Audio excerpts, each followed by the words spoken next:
राधे राधे, जय श्री कृष्णा मेरी प्यारी प्यारी सखी और सखाजन। तो श्रावण मास की इस एकादशी का नाम है कामिका एकादशी। तो आइए हम लोग जानते हैं व्रत कथा और इसका महत्व। कुंती पुत्र धर्मराज युधिष्ठिर बोले, हे भगवान, आप मुझे कृपा करके श्रावण कृष्ण एकादशी का क्या नाम है, इसकी विधि क्या है, यह मुझे बताइए। इसमें कौन से देवता की पूजा होती है तथा इसका व्रत करने से मनुष्य को क्या फल मिलता है, यह बताइए। भगवान श्री कृष्ण ने कहा, हे युधिष्ठिर, इस कथा का वर्णन एक समय ब्रह्मा जी ने नारद जी के पूछने पर उनको सुनाया था, वही मैं तुमसे कहता हूँ। ब्रह्मा जी ने कहा, हे नारद, श्रावण मास की कृष्ण पक्ष की एकादशी का नाम कामिका एकादशी है। उसके सुनने मात्र से अनंत फल मिलता है।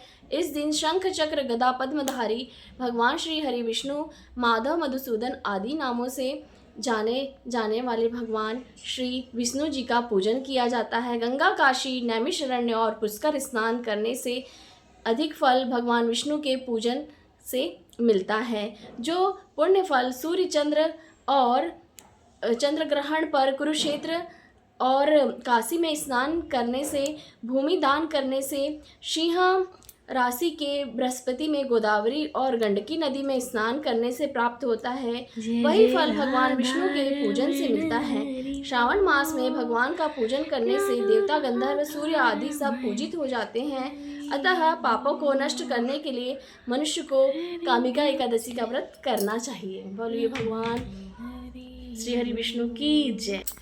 भगवान श्री हरि विष्णु का पूजन श्रावण मास में अवश्य करना चाहिए। जो भक्त लोग कामिका एकादशी के व्रत में विश्वास करते हैं और इसके साथ विष्णु पूजन भी करते हैं, तो इस व्रत के प्रभाव से उनको सब देवों, किन्नरों, नागों, पितरों का पूजन हो जाता है। इसलिए मनुष्य को पापों से मुक्ति पाने के लिए यह व्रत नियमानुसार एवं विधि पूर्वक करना चाहिए। भगवान ने स्वयं बतलाया है, अध्यात्म विद्या से जो पुण्य मनुष्यों को प्राप्त होता है, उससे अधिक पुण्य तो कामिका एकादशी के व्रत से मिल जाता है।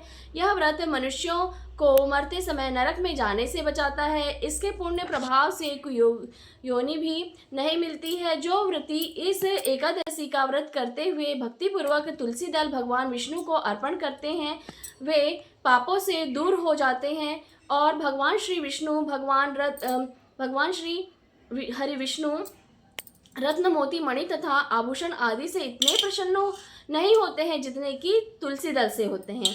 तुलसी दल पूजन का फल 4 भाग चांदी और 1 भाग स्वर्ण दान के बराबर माना गया है। ब्रह्मा जी बोले, हे नारद, मैं स्वयं भगवान की अति प्रिय तुलसी को सदैव नमस्कार करता हूँ। तुलसी को सींचने से मनुष्य की सभी यातनाएं नष्ट हो जाती हैं। तुलसी के दर्शन मात्र से ही मानव के सब दुखों का नाश हो जाता है और शरीर से तुलसी के स्पर्श करने से ही मनुष्य शुद्ध हो जाता है।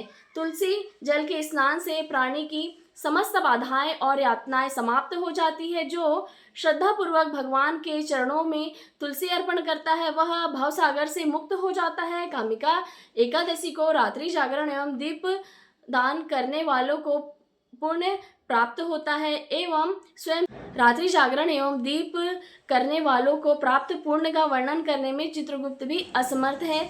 एकादशी व्रत के दिन प्रभु के समक्ष दीप जलाने वालों के पितर उस दिन स्वर्ग जाते हैं और उन्हें स्वर्ग जाने पर हजारों दीपकों की रोशनी प्राप्त होती है। ब्रह्मा जी कहते हैं कि हे नारद, ब्रह्म हत्या, भ्रूण हत्या आदि पापों से नष्ट करने वाली यह कामिका एकादशी का व्रत मनुष्य को यत्न के साथ करना चाहिए। कामिका एकादशी के व्रत के महत्व को श्रद्धा से पढ़ने तथा सुनने वाले मनुष्य को सब पापों से छूटकर विष्णु लोक में जाता है। फलाहार, इस दिन गौ के दूध का सागार लेना चाहिए। दूध एवं दूध से बने हुए पदार्थ, मिठाई तथा आलू आदि ले सकते हैं। बोलिए भगवान श्री हरि विष्णु की जय। जय श्री राधे।